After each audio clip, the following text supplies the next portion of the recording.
Hello friend, welcome back my channel. तो आज के डिस्कशन को शुरू करते हैं और इस वीडियो में बात करेंगे फेड मीटिंग के आउटकम के बारे में। दूसरी बात करेंगे प्राइम मिनिस्टर मोदी के बारे में, क्योंकि कई बड़े मंच से वो कई चीजें अनाउंस कर रहे हैं और क्या उसका इंडिकेशन है उसकी भी बात करेंगे। तीसरी बात करेंगे कि जिस तरीके से प्राइम मिनिस्टर अपने 25 साल का जो रोडमैप बता रहे हैं उसे कौन से सेक्टर में बड़ी तेजी देखने को मिलेगी। उसके बाद बात करेंगे जो अभी 1 घंटा 2 घंटा पहले ही न्यूज आया है और एक बड़ा बैंक है जो रेट कट किया है, उसके बारे में बात करेंगे, क्योंकि उससे कल मार्केट में आपको बड़ा इंपैक्ट देखने को मिलेगा और बड़ी तेजी देखने को मिलेगी। उसके बाद थोड़ा बहुत बात करेंगे इंटरेस्ट रेट के बारे में, क्यों इंटरेस्ट रेट मार्केट को इम्पैक्ट करता है, क्यों मार्केट चाहता है कि इंटरेस्ट रेट कट हो और इससे क्या फायदा होगा मार्केट को, ये सारा कुछ डिस्कस करेंगे। उससे पहले बस आपसे इतना रिक्वेस्ट है कि चैनल को प्लीज सब्सक्राइब कर दीजिए। काफी कम सब्सक्राइबर है हमारे चैनल पे, इसलिए आपसे रिक्वेस्ट होगा चैनल को प्लीज सब्सक्राइब कर दीजिए, वीडियो को लाइक शेयर और अपना फीडबैक जरूर दीजिए कमेंट में कि कौन से कंटेंट आपको अच्छे लगते हैं, किस कंटेंट में मुझे वीडियो बनाना चाहिए। और मैं काफी इंफॉर्मेटिव वीडियो बनाता हूँ, आप जाके एक बार जरूर चेक कीजिए। तो शुरू करते हैं इस वीडियो को। बात कर लेते हैं इंटरेस्ट रेट के बारे में, क्यों इंटरेस्ट रेट मार्केट के इंपॉर्टेंट है। अगर इंटरेस्ट रेट ज्यादा रहता है तो कई सारे इंडस्ट्रियलिस्ट जो है या कॉर्पोरेट है वो लोन कम लेते हैं, कैपिटल महंगा हो जाता है इससे, और इस वजह से लोन कम लेते हैं। और जब लोन सस्ता होता है यानी इंटरेस्ट रेट कम होता है तो वो कई सारे अपने एक्सपेंडिचर करते हैं, यानी बिजनेस एक्सपेंडिचर करते हैं, जिसको कैपेक्स बोलते हैं हम लोग। इसलिए आप लोग देख रहे होंगे कई सारे कंपनी अपना कैपेक्स अनाउंस कर रही है, क्योंकि जैसे इंटरेस्ट रेट कम होता है उन्हें कम कॉस्ट पे कैपिटल अवेलेबल हो जाता है, उस वजह से उन्हें कम कॉस्ट आता है अपने बिजनेस को एक्सपेंड करने के लिए। एक तो ये फायदा है। दूसरा, जब इंटरेस्ट रेट कम हो जाता है तो मार्केट में लिक्विडिटी बढ़ जाती है। लिक्विडिटी बढ़ती है इसका मतलब है कि मार्केट में बड़ा डिमांड बढ़ने वाला है, तो एक मार्केट को ये सारी चीजें पसंद आता है। इस वजह से रेट कट होना मार्केट के लिए काफी अच्छा माना जाता है। तीसरी बात अगर कहें तो जिस तरह से जब भी कैपेक्स अनाउंस होगा तो कई सारे सेक्टर में बड़ी तेजी देखने को मिलती है, खासकर इंडस्ट्री के कोर इंडस्ट्री सेगमेंट है उसमें आपको बड़ी तेजी देखने को मिलती है और एक बड़ा डिमांड देखने को मिलता है, इसलिए मार्केट में बड़ी तेजी आती है। ये 3-4 चीजें जो रेट कट होने के बाद मार्केट को फायदा दिखता है, इससे मार्केट में बड़ी तेजी आती है। अब बात कर लेते हैं कि कल रेट कट के बारे में फेड की मीटिंग में क्या अनाउंस किया गया। तो फेड की मीटिंग में जैसा कहा गया कि जो रेट इंटरेस्ट रेट है उसे इसमें कोई अभी बदलाव नहीं किया गया, उसे अनचेंज रखा गया है, जो कि 5.5% के पास है। उसके बाद बात करें तो उन्होंने बताया कि 2024 में 3 रेट कट आने वाला है, जो कि काफी इंपॉर्टेंट न्यूज है और ये काफी मार्केट को पसंद है, इसलिए मार्केट में बड़ी तेजी आज देखने को मिली।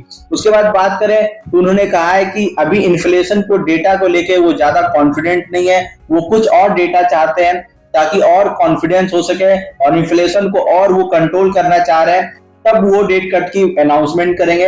अभी फिलहाल अनाउंसमेंट कुछ नहीं किया कब तक होगा, लेकिन ये उन्होंने बताया कि 3 रेट कट होंगे 2024 में, इसका उन्हें अनाउंसमेंट किया। और उन्हें बताया कि जब तक इन्फ्लेशन 2% के आसपास नहीं आ जाता है, कंट्रोल में नहीं आ जाता, हम कॉन्फिडेंट नहीं है रेट कट करने को लेके। और अभी जो इन्फ्लेशन है वो 2.6 के आसपास है। उसके अलावा उन्होंने कहा है कि 2025 में लगभग 2 रेट कट आ सकते हैं और 2026 में भी कुछ रेट कट आ सकते हैं। यहाँ एक बड़ा अनाउंसमेंट फेड मीटिंग से आता हुआ दिख रहा है, जो कि मार्केट को काफी पसंद आया और मार्केट में बड़ी तेजी आज देखने को मिल रही है। उसके बाद बात करें तो प्राइम मिनिस्टर ने जो कल अनाउंसमेंट किया है कि जो आने वाला जो ग्रोथ होगा, ग्लोबल ग्रोथ होगा, उसमें इंडिया जो होगी पायलट की भूमिका में होगी, यानी कि जो ग्लोबल ग्रोथ का जो फ्लाइट है उसे लीड करते हुए दिखेगी। इसलिए कई सारे अनाउंसमेंट वो कर रहे थे, उसमें वो बता रहे थे कि जो जुलाई का जो बजट होने वाला है वो आपको एक बड़ा बजट आपको दिख सकता है, big bang union budget in July, यानी कि आपको 5 साल का जो 25 साल का जो रोड मैप है वो उस बजट में आपको दिखने को मिलेगा।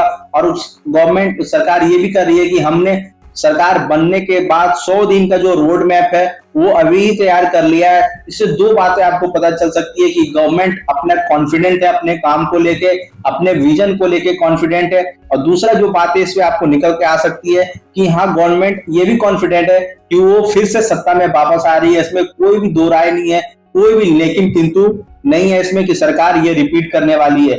ये आपको कॉन्फिडेंस दर्शाता है, इसलिए मार्केट को ये चीजें काफी अच्छी लगती है। अगर कोई सरकार रिपीट हो रही है, कोई सरकार फुल मेजोरिटी में रिपीट हो रही है, कोई सरकार कंटिन्यू कर रही है, उसकी पॉलिसी कंटिन्यू हो रही है, तो ये मार्केट को काफी पसंद आता है। इस वजह से एक बड़ी तेजी देखने को मिल सकती है। अगर दूसरी बात कहें तो क्यों आखिर आने वाले टाइम में इतनी बड़ी तेजी है, तो किस सेक्टर में होगी तेजी, उसकी बात करें तो आप उन सेक्टर पर जरूर नजर रखिएगा।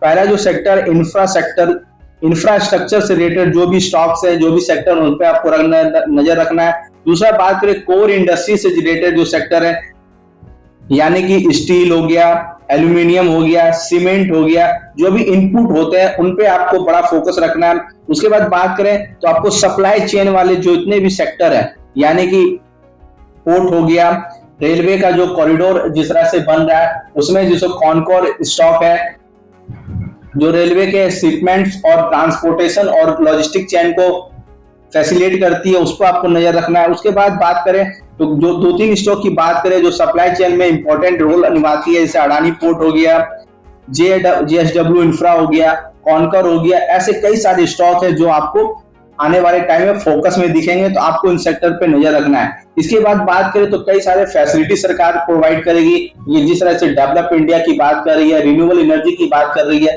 तो रिन्यूएबल एनर्जी के सेगमेंट में, रेलवे के सेगमेंट में। उसके बाद जो बड़ा सेक्टर है वो डिफेंस एक बड़ा सेक्टर है जहां पे आपको बड़ी तेजी दिखने को मिलेगी, क्योंकि गवर्नमेंट का प्लान है 50,000 करोड़ के डिफेंस एक्सपोर्ट का टारगेट को पूरा करना है और लगभग 3 लाख करोड़ के डिफेंस प्रोडक्शन को बढ़ाना है। तो एक बड़ा सेगमेंट है डिफेंस इंफ्रास्ट्रक्चर को लेके और डिफेंस प्रोडक्शन को लेके, तो यहाँ पे आपको बड़ी तेजी देखने को मिलेगी। इसलिए डिफेंस सेक्टर में भी आपको अच्छे से स्टॉक को पिक करना है, क्योंकि जिस तरीके से बड़ी तेजी देखने को मिलेगी, आपको कभी मौका नहीं मिलेगा अच्छे स्टॉक में एंट्री करने का। तो ये गिरावट का समय, अच्छे स्टॉक को पिक कीजिए। और कई सारे एक्सपर्ट और कई सारे ब्रोकर हाउस बता रहे हैं कि जैसे इलेक्शन खत्म होगा उसके बाद बड़े मात्रा में इंडियन स्टॉक मार्केट में फंड आएंगे, जो एफआई और इन्वेस्टमेंट और इन्वेस्टर जो इन्वेस्ट करेंगे, तो एक बड़ा तेजी स्टॉक मार्केट में देखने को मिलेगा। अब उस न्यूज की बात करने वाले हैं जो कि कल बड़ी तेजी आपको मार्केट में दिखा सकती है, जो कि अनएक्सपेक्टेड न्यूज था, किसी को एक्सपेक्ट नहीं था उस न्यूज के बारे में, वो वहां आता हुआ दिख रहा है। अब बात करेंगे स्विस नेशनल बैंक के बारे में, जो कि यहाँ पे रेट करता हुआ दिख रहा है। पहला ऐसा ग्लोबल मेजर नेशनल बैंक है जिसने रेट कट किया है, और रेट कट जो किया है 0.25% से रेट कट करते हुए दिख रहा है, यानी कि लगभग पहले जो रेट इंटरेस्ट रेट था 1.75% था, अब 1.5% आपको दिखने को मिलेगा। और यहाँ पे कोई एक्सपेक्ट नहीं कर रहा था इस रेट कट के बारे में, इसलिए एक बड़ा न्यूज हो सकता है मार्केट के बारे में, और इसका इंपैक्ट हमें कल देखने को मिल सकता है। और यहाँ लगभग 9 साल के बाद ये स्विस नेशनल बैंक अपने रेट कट करते हुए देखने को मिल रहा है। और यहाँ पे जो इन्फ्लेशन है वो भी काफी हद तक कंट्रोल में, 1.2% का इन्फ्लेशन है, जो कि काफी अच्छा हो सकता है आने वाले टाइम में, और आपको ये बड़ी तेजी कल के स्टॉक मार्केट में देखने को मिलेगा। तो इस वीडियो का यही वाइंड अप करते हैं, मिलते हैं किसी अगले वीडियो में। फिर से एक बार आपसे रिक्वेस्ट है, चैनल को सब्सक्राइब कर दीजिए, वीडियो को लाइक शेयर कमेंट कीजिए, क्योंकि काफी इंफॉर्मेटिव वीडियो आपको यहाँ पे मिलेगा बिना आपका कोई टाइम वेस्ट किए हुए। जेन्युइन इंफॉर्मेशन आपको इस चैनल पे मिलेगा, इसलिए आप चैनल को सब्सक्राइब कर लीजिए। और वीडियो को पूरा देखने के लिए, चैनल को सब्सक्राइब करने के लिए, वीडियो को लाइक करने के लिए आपको फिर से एक बार थैंक यू।